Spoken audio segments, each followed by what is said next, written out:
interacționezi cu piața financiară, există o serie de restricții, majoritatea având ca scop evitarea spălării banilor.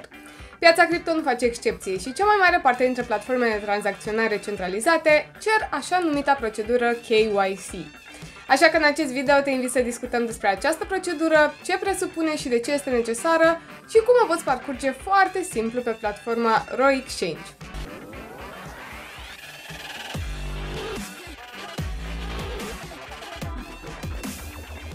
Salutare, numele meu este Cristina, bine ai venit pe canalul meu de YouTube! Astăzi revin cu un video în română, dar vei găsi și versiunea lui în limba engleză și discutăm despre KYC, care este acronimul pentru englezescul Know Your Customer, în traducere cunoașterea clientului. Cu alte cuvinte, noi ca și clienți furnizăm o serie de informații personale, nume, adresă, copie după acte de identitate, etc. În acest mod, o companie știe cine suntem și are dovada că în spatele unui cont și a unor tranzacții monetare se află o persoană reală, identificabilă. Trebuie să știi că toate instituțiile financiare folosesc această procedură. La bancă, de exemplu, atunci când îți deschizi un cont, este necesar să oferi o serie de informații personale. Și dacă atunci când îți faci un cont pe magazinele online, aceste date sunt folosite pentru reclame targetate, în cazul produselor financiare, scopul este reglementarea legală. Cu alte cuvinte, atunci când tu transferi o sumă de bani într-un cont în altul, acea sumă trebuie să aibă justificări legale. Nu ai luat sau ai dat mită, impozitele trebuie să fie plătite. Scopul trebuie să fie legal, nu ai plătit pentru activități interzise și tot așa. Așadar, instituțiile financiare și-au toate măsurile de precauție pentru a nu interfera cu legea. Piața cripto rămâne o zonă tânără și este destul de puțin cunoscută, iar acest lucru poate lăsa loc ilegalităților. Și aici vorbim atât de scamuri, la nivel de companie sau de individ, cât și de spălare de bani. Nu puțin au fost cazurile de escrocherii descoperite de oamenii legii, mai ales în primii ani de la apariția Bitcoin. Și aici vorbim de vânzări false pe site-uri precum eBay și spălarea banilor prin platformele cripto, dar și de tranzacții pe Deep Web. De exemplu, o italiancă a fost arestată pentru că a plătit cu Bitcoin un asasin pentru a-l ucide pe fostul iubit. De asemenea, ia în considerare faimosul caz Silk Road.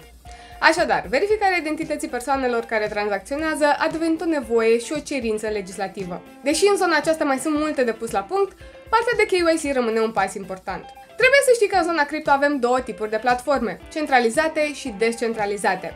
Dacă pe primele este necesară crearea unui cont și parcurgerea pașilor de verificare înainte de a tranzacționa, pe cele descentralizate poți schimba cripto fără autentificare. Fiecare dintre cele două vine cu avantaje și dezavantaje, dar trebuie să știi că schimburile fiat cripto, adică euro, dolar, lei în criptomonede, se fac în general pe platforme centralizate.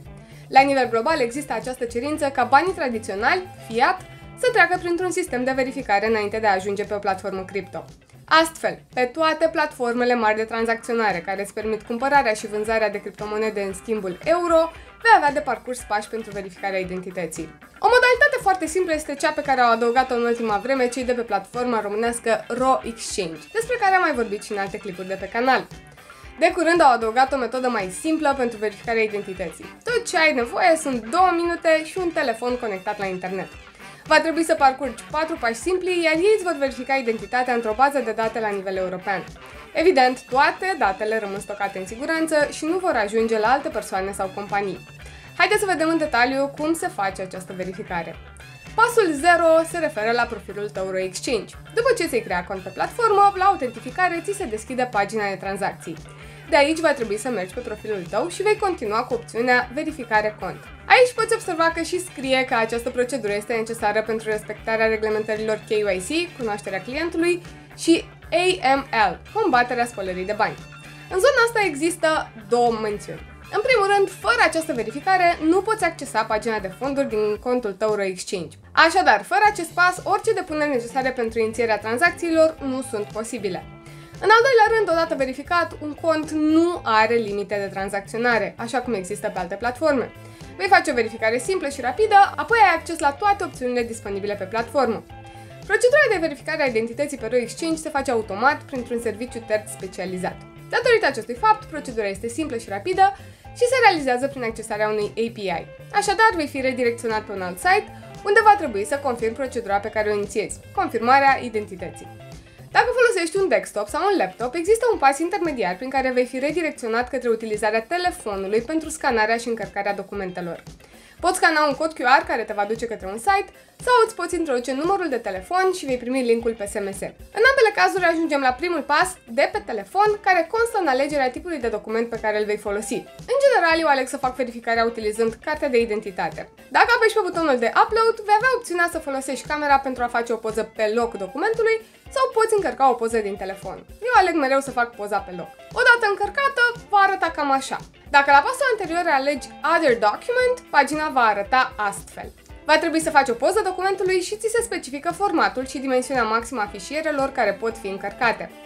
Următorul pas este să faci un selfie cu telefonul la momentul prezent. În acest caz, nu poți să încarci o poză deja existentă. Apeși butonul Take a Photo, ți se va deschide camera, faci o poză simplă și o confirmi. Verificarea se face automat și durează până într-un minut. În general, cam în 20 de secunde ți se cere să te autentifici din nou și vei putea observa că ai contul Ro Exchange verificat. Următorul pas foarte important este să activezi autentificarea în 2 pași. Dacă vrei detalii despre asta, te invit să vezi acest video, care include un tutorial tot de pe această platformă. Așadar, parcurgerea pașilor KYC devine o necesitate pe tot mai multe platforme criptocentralizate. Unele proceduri sunt mai complicate, altele sunt mai simple. Unele necesită mai mulți pași, altele sunt mai rapide. Unele se fac manual, altele se fac automat. Platforma Ro Exchange oferă o metodă automată și rapidă care necesită doar 4 pași simpli și eficienți. Și cam atât pentru astăzi, sper că informațiile sunt utile. Înainte să închizi clipul, nu uita să apeși butonul de like, să dai un share cu prietenii tăi astfel încât tot mai multe persoane să afle despre piața cripto și nu uita să te abonezi la canalul meu. Eu sunt Cristina, îți mulțumesc pentru atenție, ne vedem data viitoare!